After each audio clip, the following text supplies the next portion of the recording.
let me introduce our next speaker.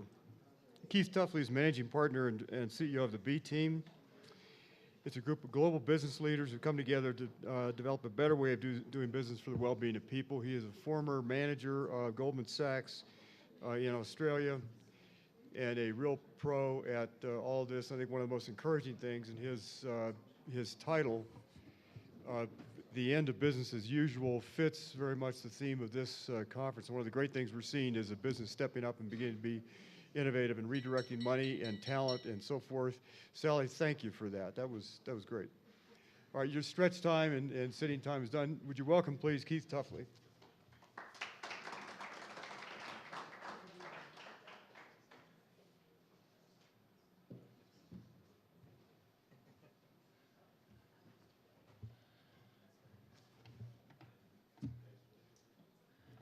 Hello everyone, and let me firstly start by just saying how much I've enjoyed myself here in beautiful Colorado and Aspen and Snowmass. I've really had a thoroughly good time. Congratulations to the organisers. I arrived on Sunday. I had quite an adventurous entry. 2 months ago today, I was actually standing on the North Pole, having skied there for many day after day to celebrate Earth Day and to celebrate the signing of the Paris Agreement, and didn't even get a blister from that experience. I arrived in Denver Airport with a plane that was 2 hours late, missed my flight. As I was sprinting down the Denver Airport, I did my hamstring on the way. So I was lying on the ground at Denver Airport, having gone all the way to the North Pole without a blister and arrived here with a pulled hamstring. Anyway, I've had a great pleasure of visiting the RMI Innovation Centre.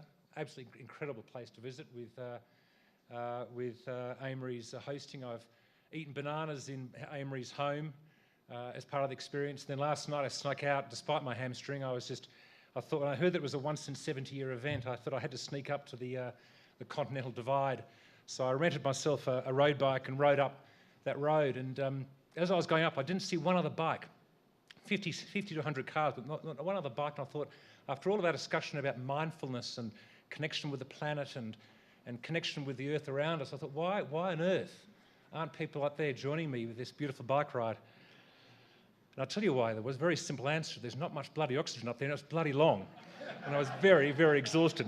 Got back way back in the dark and way too late. But anyway, it's a beautiful country you've got here, and I've thoroughly enjoyed myself. So the B Team and the end of business as usual. Now, yesterday Sally made reference to the Great Transition, and that is true. She also made reference to the great transformation, and that is exactly what we need. Every nation, every city, every consumer and every community and every business and every investor needs to go through this great transformation if we have any chance of fitting 10 to 11 billion people on this planet living in peace with each other and in harmony with the earth. And that's exactly why the B Team was formed, to completely redefine the role of business in society, and one that takes a leading role in addressing these big global challenges. Richard Branson, the creator of Virgin, and Jochen Zeitz, the former CEO of Puma, founded the B Team in the firm belief that if the full resources of business can be mobilised, and that means the power of innovation, it means entrepreneurship, technology, financial capital, employees, the full supply chain, that many of these global challenges can actually be solved. So they got together and looked around the globe to find like-minded business leaders who share a similar way of doing business and with this firm belief of the ability for business to help solve some of these issues. Now, the B Team itself is not an institution. It's not a trade association. It is simply a group of individuals who've come together in the belief that they can use their influence and power to help solve some of these issues. So it's all around creating this corporate movement. And it's built on the belief that business leaders are the best people to change the role of business itself. Now, keep in mind the evolution that we've gone through in the last 20, 30, 40 years. Back in the 70s, there's the start of the era of the shareholder value revolution, very much driven by the incredible intellectual foundation established by Milton Friedman. And this provided this set of bankers, of which I was one, brokers, investors, who adopted this as the perfect rationale for the justification of making as much money as possible with as little or no regard to the broader and longer term implications. Now, over the past 15 to 20 years, this has softened somewhat to stakeholder value, which includes the interests of a company's immediate stakeholders, customers, employees, suppliers, and even the immediate community. But we at the B team are taking this a step further again, one where the role of business is actually to help solve planetary and societal challenges. And maybe we can call it the people and planet value proposition. As you can see, the B team is deliberately diverse, with CEOs and entrepreneurs from a wide range of countries, and also sprinkled with a number of civil society leaders. The civil society is there for a very good reason. They help push even faster the progressive business leaders. Mary Robinson, I mentioned yesterday, has been exceptionally good at that. We've now got 23 leaders. It's not designed to be much bigger than that. It's designed to be mobile, it's designed to be agile. If we get too big and too institutional, we'll lose some of that boldness. So it's all about being bold, progressive, fast-moving, entrepreneurial and innovative, and not becoming institutional. Now, the big question is why now? And a lot of the previous presentations have discussed this. I thought that Inga's presentation really hit the nail on the head yesterday, so I won't repeat what she said, but I will refer to some critical aspects. We are at the crossroads. There's growing recognition that we have passed through the Holocene, that incredible Goldilocks period of time over the last 12,000 years of amazing climate stability. And if you look at the graph prior to that 12,000 years, it's extraordinary just how volatile the temperatures were that prevented agriculture to occur. We're increasingly recognising that we are now in the Anthropocene, in which humans are actually creating a completely new geological age. As Johan Rockström says, we are no longer a small world on a big planet, we're a big world on a small planet. Now, by the way, in this Anthropocene, climate change, as we call it, it seriously undersells itself. It really should be called global heating, climate instability, and irreversible consequences. But we also need to recognise that our entire economic system has been created in the absence of planetary boundaries, in which has been absolutely fine for companies to take from the planet and not pay for many of the resources or their impacts. It has been fine to create incredibly complex supply chains that hide human rights abuses, and has been fine to take the view that inequality is a responsibility of governments. Our global corporate and financial system is simply not fit for purpose for these new circumstances. It is designed for an infinite planet with infinite resources, with maybe 5 to 6 billion people. Now, we've all seen the planetary boundaries chart that has been shown in a couple of presentations. This is now the leagues table version of the planetary boundaries. What it shows, scaringly, is that climate change actually isn't the one that's in the worst position. That the biochemical flows and biosphere integrity, which basically means the genetic diversity of the planet, we're seriously outside the safe margin areas. I'll give you a simple example. The Great Barrier Reef. In the last 2 months, we have lost 22% of the Great Barrier Reef. It has simply died. 22%. Now, to put that in context, that is around half the size of England. Now, I don't know if any of you dive, but there's simply nothing that is more biodiverse and more incredibly complex ecosystem than reefs. And what is also frightening and not as well understood is that since 1970, so I should say that cause in the last 2 months has been simply climate change.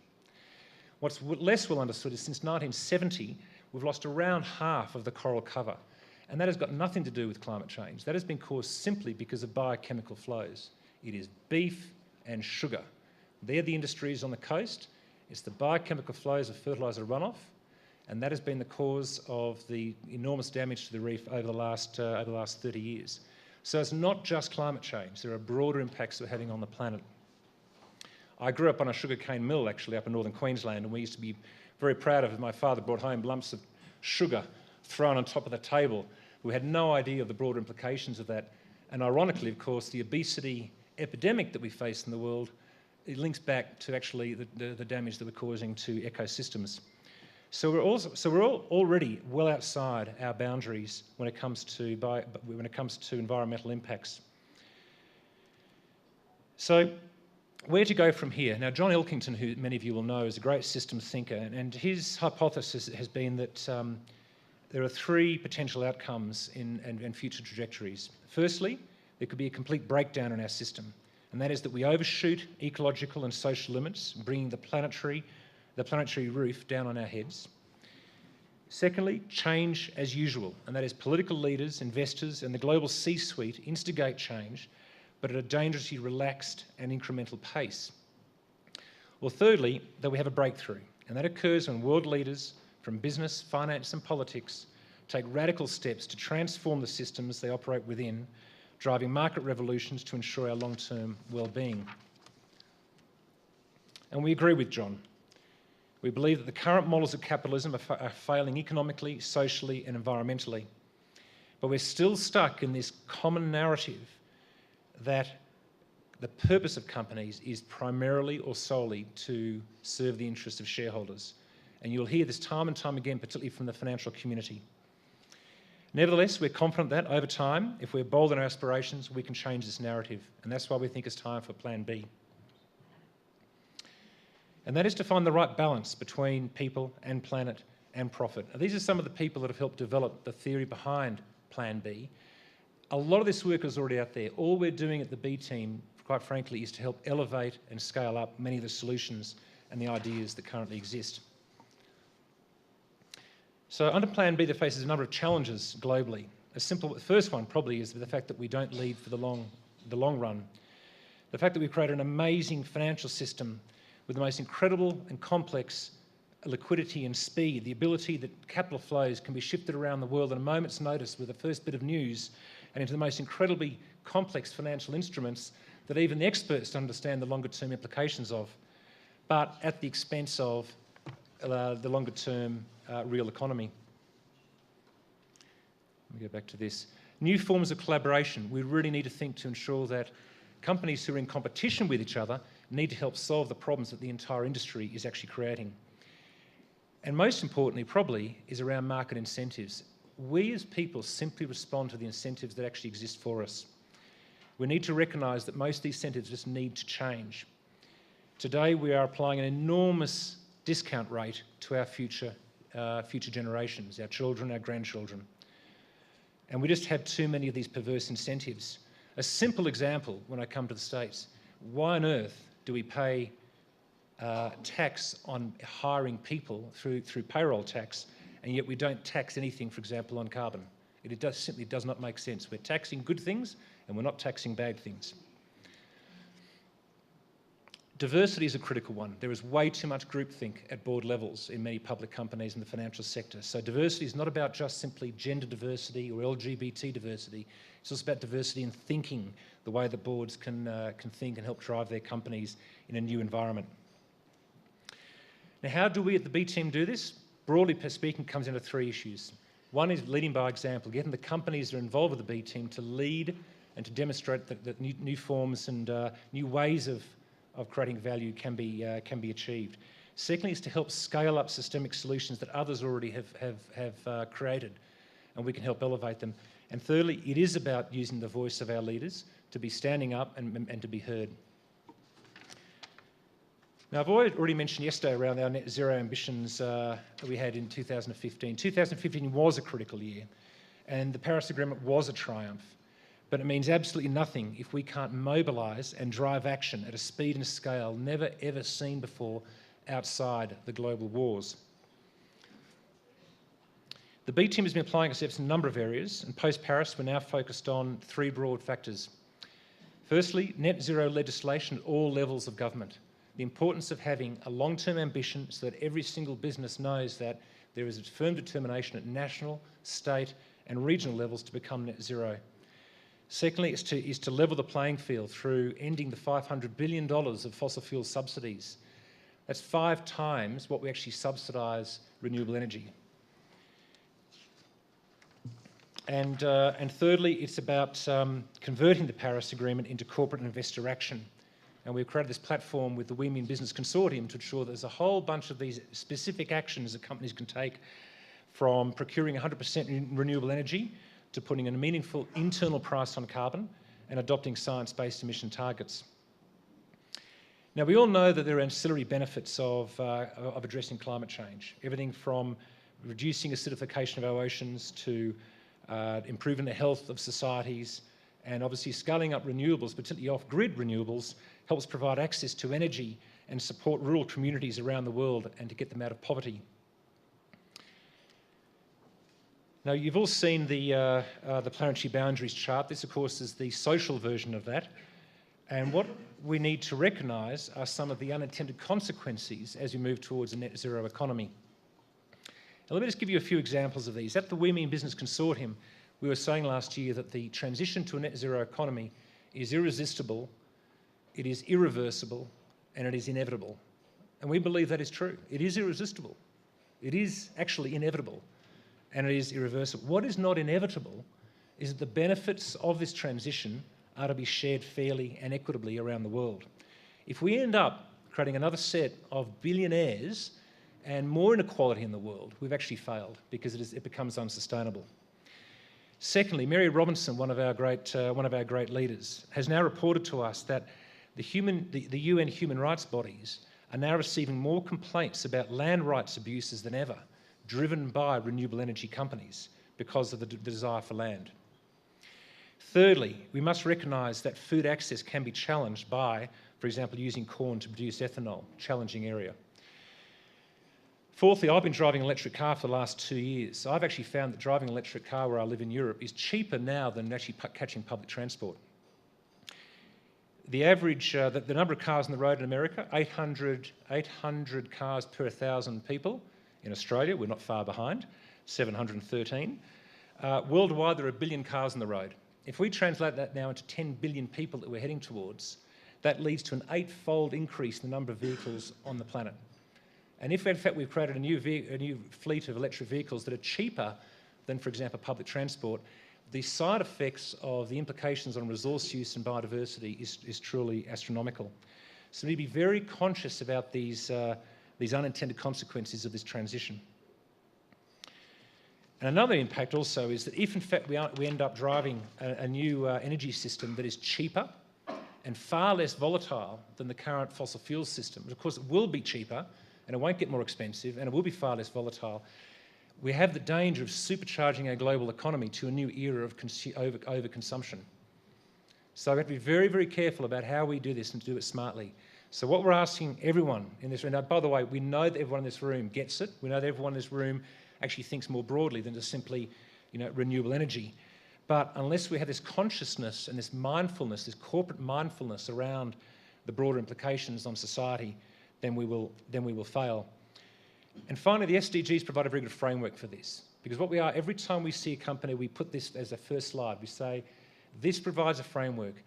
If we address that number 13, protect the planet, on the bottom left, which is about climate change, as well as modern energy just above it, but we fail because we don't address the societal issues, or we don't address the fact that the biodiversity issues, then we've actually failed.